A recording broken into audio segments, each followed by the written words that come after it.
Hey folks, Kevin here. Well, it's February 13th, 2019. I'm in the den and we just had a big ice storm last night. The solar panels are completely covered with crusty snow and ice on top of that. I'm not going to go out and clean them off because we're experiencing lots of cloud cover. So that's a teaser for some of what this video is about. Today's video is in response to a comment that I made on another YouTube creator's channel.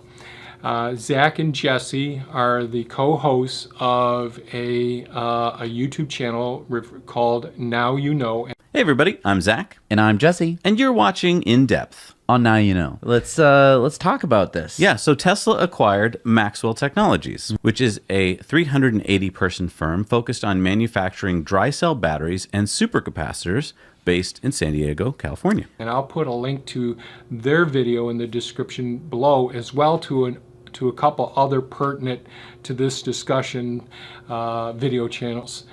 Another one is Sean Mitchell from the Sean Mitchell YouTube channel. And another video that I'm going to link in the description below is Gali from Hyperchange TV's YouTube video. And the last one is Jack Rickard's YouTube channel as well. I'm going to put just links to relevant videos that cover the material that I'm just basically giving a brief overview of in my understanding. So full disclosure, I'm not an engineer. I'm a retired veterinary internist, a homesteader, a promoter of permaculture methods and technologies, and we create our own food here. We produce our own power here. We produce more power than we can consume. We produce more food than we can consume, and this is an educational facility where we want to bring people on as a demonstration site. We are still grid tied with our solar panels. However, during the winter, so grid tied meaning that the excess power that we produce during the daytime on sunny days goes back to the grid, and then we use that grid energy during the evening hours and during the long winter months, because we don't get much sunshine during the winter months, either due to snow on top of these solar panels or due to the overcast. And the overcast is just the cloud cover is just the most challenging aspect of living, specifically where we live geographically. So the video that Zach and Jesse produced, posted yesterday, was about the acquisition of Maxwell Technology, or Maxwell Energy, and what that means, and by Tesla. And that hasn't gone through yet, as I know so far. I think both the shareholders from each corporation need to vote on it, but I think it's a very exciting possible acquisition by Tesla, taking Maxwell Energy. So Maxwell Energy has been around for a couple of decades. They've been producing dry battery electrodes and ultracapacitors. And there'll be a great deal more information by going to each one of those 4 video links that I described before, for giving lots of good information. Jack Rickard has done an amazing job of breaking down the Tesla cars, the batteries, looking at the circuits, the software and hardware and firmware update capabilities over the air, and you know, Elon Musk has created in Tesla this amazing, not just electric vehicle, but a disruptor in technology where other manufacturers are way behind, with the exception potentially of Rivian. But anyways, I won't go any further into that. It's really exciting that for me, and what I did do was I wrote a comment to Zach and Jesse's video yesterday, basically describing our situation. So we're in a very cold, 0 or sub-zero degree temperature environment. We have lots of overcast. So we have long periods throughout the winter months where we can't generate power through the photovoltaic system. If we have power outages, we have a very large 45 kilowatt generator that's propane powered that fires up. But that's impractical because we're producing way more energy than we need with that large generator to meet our needs around the property during the winter months. So I've been looking at Tesla's power pack systems, both their first version and their second version, and I'm looking forward to the third and fourth versions. And one of the comments that I made on yesterday's video was, geez, I hope that this deal goes through and they can make a hybrid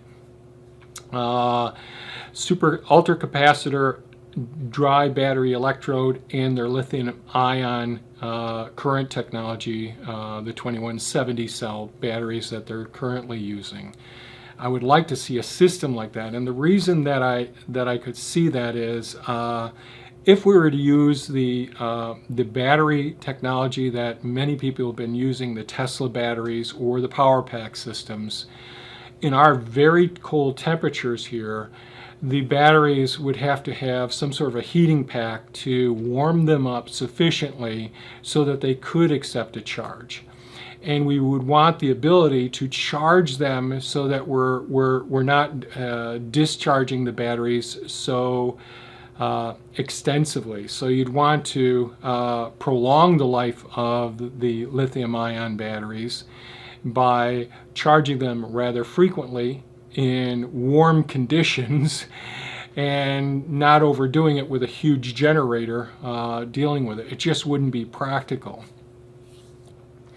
So my theory or vision potentially is to create a 3-section hybrid initially and ultimately a 2-section hybrid, and getting rid of the traditional 2170 lithium ion in the 4th generation of the power pack.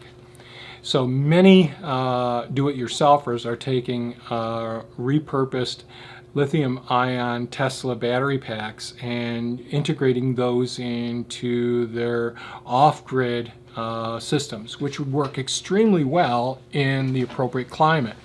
However, we live in such a cold climate where we don't get a recharge every day because the sun doesn't come out for weeks or potentially even a month during the winter months. So we need to, we want to prolong the life cycle of the power packs that we have. And with the current technology, even though I love the 2170 lithium-ion batteries that Tesla is currently putting in the Model 3s, they're fantastic. In our climate, their lifespan wouldn't be that great in our situation because we would be totally discharging these batteries and then using heating pads or heating elements to warm up the batteries, charging them for a prolonged period of time with a generator running an internal combustion engine that's producing more polycyclic aromatic hydrocarbons, pollutants, and wasting valuable fossil fuels. So my goal would be, by using an ultracapacitor, is the ultracapacitor, since it has a high power capacity, it can rapidly take the charge from a 45 kilowatt generator or any size generator. It can get charged rapidly and then gradually charge the lithium-ion 2170 cells or the dry battery electrodes. The dry battery electrodes could continuously provide heat or conditioning to the lithium-ion batteries that are there as well. So these ultracapacitors have such an amazing ability to, they have the ability to rapidly charge and discharge, just like if the bucket challenge. Someone would take a bucket challenge and take a bucket and just dump it rapidly over someone's head, as opposed to if the bucket challenge was to drill a 1/4-inch hole through a bucket and have the little trickle. It'd be less than a shower. So the lithium-ion batteries have a high energy capacity, but a slow charge and discharge. So the flow of water, so if we took 2 buckets and we looked at a lithium-ion battery and we said, geez, it can hold a great big battery, could hold a great big charge, so it'd be a huge bucket, but it charges slowly and discharges slowly. You put a small hole in that great big bucket. Whereas an ultracapacitor, it doesn't have the energy volume, it can't hold as much energy as the lithium-ion batteries could for the same size, but it could discharge and recharge rapidly. It'd have a big hole in it. So ultracapacitor would be the small bucket with a big hole, and the lithium-ion battery would be a big bucket with a small hole. And by using those in combination, and especially with a dry electrode, dry battery electrodes or dry cell batteries, there are many other benefits that I'll mention in a moment, but they also could work better in cold climates. So the ultracapacitors and the dry battery electrodes both can handle the cold climates. And by using a combination of all 3 of them initially, I think that there could be firmware that could monitor the temperature, heat the lithium-ion batteries appropriately. The ultracapacitor could take an immediate charge, so you'd be running an internal combustion engine, whether it's a diesel generator or propane one like we have, that would rapidly accept the charge from a generator. The generator would shut off. You'd be able to gradually charge the dry battery electrodes and the lithium-ion traditional 2170 cells and keep them conditioned appropriately and prolong their lifespan. Some of the benefits, which the other guys in the other videos are going to go over, are certainly the dry battery electrodes. While they aren't as energy intensive to create, they're lighter weight. They have less environmental pollutants and toxins that people would be exposed to. The recycling of them might be easier and better as well. So that's one really super benefit to Tesla taking these on. The ultracapacitors, while they can, as I mentioned, they can take a charge rapidly and discharge a charge. So on all the computers that we have around the property and the security system, we have, if the power goes out, it takes a minute or 2 minutes for the big generator to come on. But we have universal power supply systems which have a battery in them, which most people realize, but they also have a small ultracapacitor in it that can immediately provide the charge that, geez, the computers don't shut down, nothing really shuts down, everything keeps going. No data loss in our systems. So, and they're in the flash of your cell phone. So if you're using your cell phone for photography, there's an ultracapacitor or supercapacitor in that system as well. So these things have been in development for years, and it's going to make other possibilities even more. Make other manufacturing and heavy equipment operation more feasible in the future. You know, certainly in a couple of the videos, the guys talked about the Roadster, really that instant power going to the Roadster with the ultracapacitor, and certainly the ability to have a newer model of regenerative braking, where every time the brakes are applied, that the ultracapacitor could get recharged much more efficiently than the lithium-ion batteries could. Well, there's also possibilities with elevators, with heavy equipment, where we can recharge using ultracapacitors, and on construction sites, bringing in heavy equipment that not only has dry battery electrodes and maybe some 2170 lithium-ion batteries, but we could also have ultracapacitors on the piece of equipment that's operating, the excavator, the bulldozer, the grader, all of those pieces of equipment, but also have a charging vehicle that has large ultracapacitors on that as well, so that on a construction site, the equipment can be running continuously and just have a momentary hookup to an adjacent vehicle that also has an ultracapacitor that can rapidly charge that heavy piece of equipment. I could see with the innovation of the combination hybrid systems that ultimately 24-hour or at least 8-hour day or 12-hour day heavy equipment could be done in a much more environmentally conscious way, where construction sites can operate more effectively, efficiently, especially with automation, be able to charge their own equipment autonomously when they need it, and thereby providing a longer lifespan. Another thing with the dry battery electrodes, they're going to have much greater lifespans. The ultracapacitors, with an appropriately engineered ultracapacitor in our environment here, there might be a million cycles that it could go through, where you're only going to get hundreds or thousands of cycles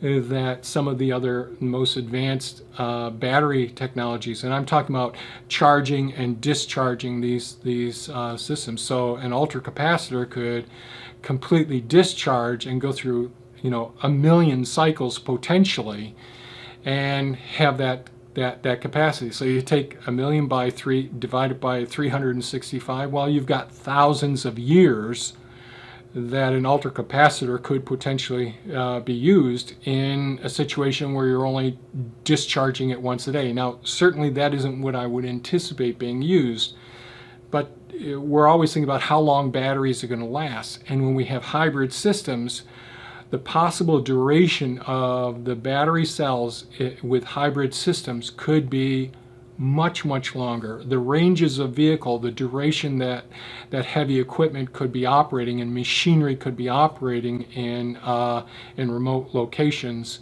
or in emergency situations where we need to get power supplies, whether it's in a war zone or a catastrophic zone where there's been an environmental catastrophe. So those are just a few of my thoughts. I don't think I worded it very well in my description on the Now You Know Zach and Jesse's channel, but I wanted to see if this explains it any better. So if you have any comments or questions, please leave them below. I'm very excited about this potential acquisition by Tesla. I am an Elon Musk and Tesla fanboy. I'm also super excited about Rivian and what they're doing with their SUV and their pickup truck. I've actually put in a pre-order for their pickup truck.